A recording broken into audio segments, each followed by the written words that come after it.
So today I'll be creating this bold glamour eyeshadow look with a red lip, and I'll be creating this on my beautiful model Edgiana. Some parts of the video will be the original sound, some parts will be silence that I can do a voiceover, but of course I hope you enjoy and please keep watching.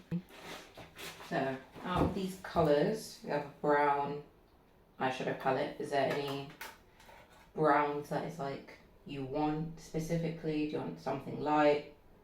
I'll let you pick. Or dark? I don't mind. Okay. Yeah, I like the palette, so anything. The palette's fine in itself, yeah? Mm-hmm. Alright, cool. We'll start with your eyebrows. Okay. Yeah, this is the Got To Be glue gel that I was telling you about. Mm-hmm. Did I give you one? Okay.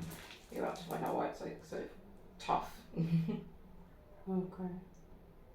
But it doesn't do anything to your skin. It's the same. No, I've seen people using it on there. Yeah, it's the same gel you can use in your hair. But if you have like me, where I was telling you I had like sweat in my eyebrows, this is really good. So it obviously stops it from sweating. And I find it actually dries down the product as well. Oh, really? Yeah, there's been times where I've used like brow pomades and stuff, and it will dry down the brow pomade because the glue obviously dries down as well. So when you see how some people just use micellar water and then go into the skincare, that terrifies me, because I'm like, you still have some residue of makeup on your skin. Yeah. Even though micellar water is taking it, but it doesn't take all of it. Yeah, that 1% will be there. Like I think it's hyaluronic acid or something like that in it. You don't need to wash it off because it's kind of like a skincare foundation. So here I'm just adding a primer before I start on her eyes to let it sink in. Wednesday actually, she was saying like, you are the easiest person to do makeup on. I was like, why? She was like, you don't complain, you don't fuss, you just sit in there like mind your business. And I was like, yeah, if I'm working, I'm not gonna fuss. But if I pay you, let's say I'm going to an event and then I pay you saying, can you do my makeup? And you show up doing some nonsense on my skin, I'll be like, what are you doing?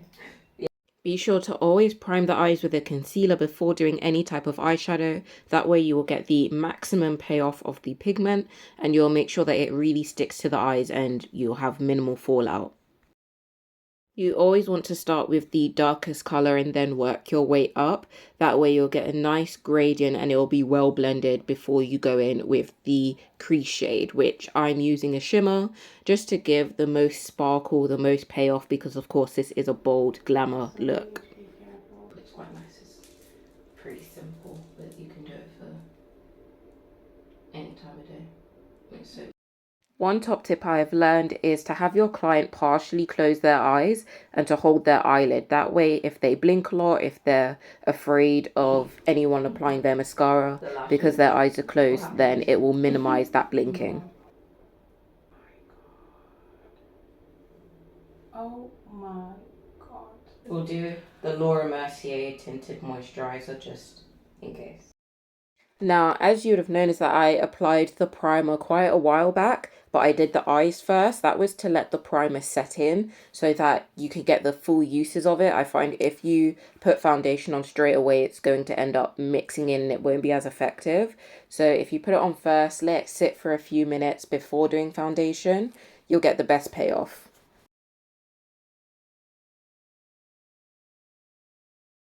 Look up.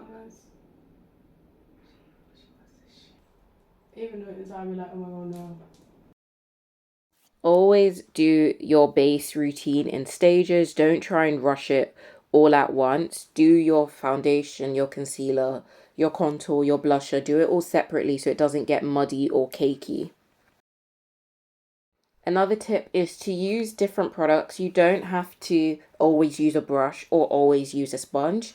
Use both. Use a powder puff as well, because each tool does something different and has a different type of payoff. So if you're always using brushes, then you might end up with more streak marks. And if you're always using a sponge, it might take away too much product. So you want to, have a healthy balance of the tools that you're using to get the best coverage for your client. Less is more. Always build it up. Don't go straight in with the heaviest amount of product because you can never take it away, but you can always build it up. Setting spray is a must. If you are not using setting spray, I do not know what you're doing, girl. You need a setting spray to make sure that you lock in all of the base that you have just applied, and it really helps to mesh the products together so it looks like a flawless, seamless look rather than, you know, you've applied contour, you've applied concealer, you want it to flow and just look like one seamless natural base. Right, so let's just set your face. So just taking the Urban Decay All Nighter setting spray.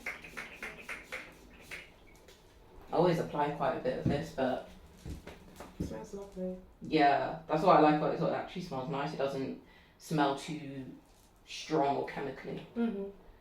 But I'm just gonna brush that in. You always want to brush it in or pat it in with a sponge after you've sprayed it, so that it really gets into the pores, because if you just put it on top, then it just sits on top of your face. It doesn't actually get absorbed. Right, so for your final step, your lips, what kind of colour are you thinking? I actually never tried red before, so I think... Do you want to give it a go? Yes. Okay, let me have a little look and get a red lip. I'm excited. Are you okay for me to do like a lip liner and then we'll do the red lip? Absolutely. Perfect. For this shade, it's in DC25 from Flamar, and it's like a nice red lipstick. I'm going to put a brown lip liner because I always think, especially for black people, it is probably best to always go with a dark lip liner. Okay. If you're white or POC, then you can get away with using a red lip liner, but I find it looks better to have a darker outline. So I'm just going to line your lips.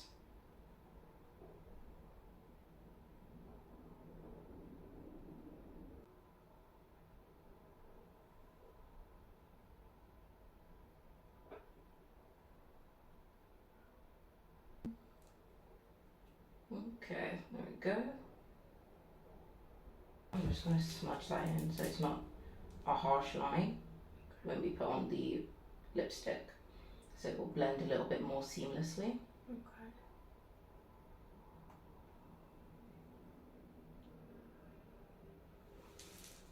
Yeah. That's such a nice lip shape. It's like, wow. Oh my gosh, every time a makeup artist says that, I'm like, I'm not sure. No, literally, that was like lip shape of dreams. We have this. This looks so nice already.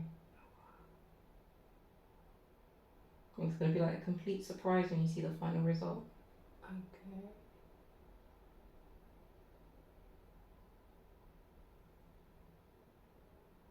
I'm just like blending it into the brown, and then what it'll do is it'll give like a nice sort of gradient, but it'll still be red.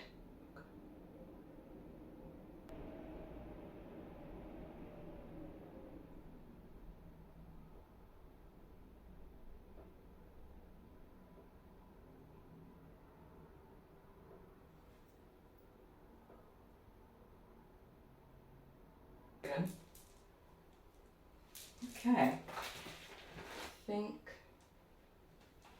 that is you done.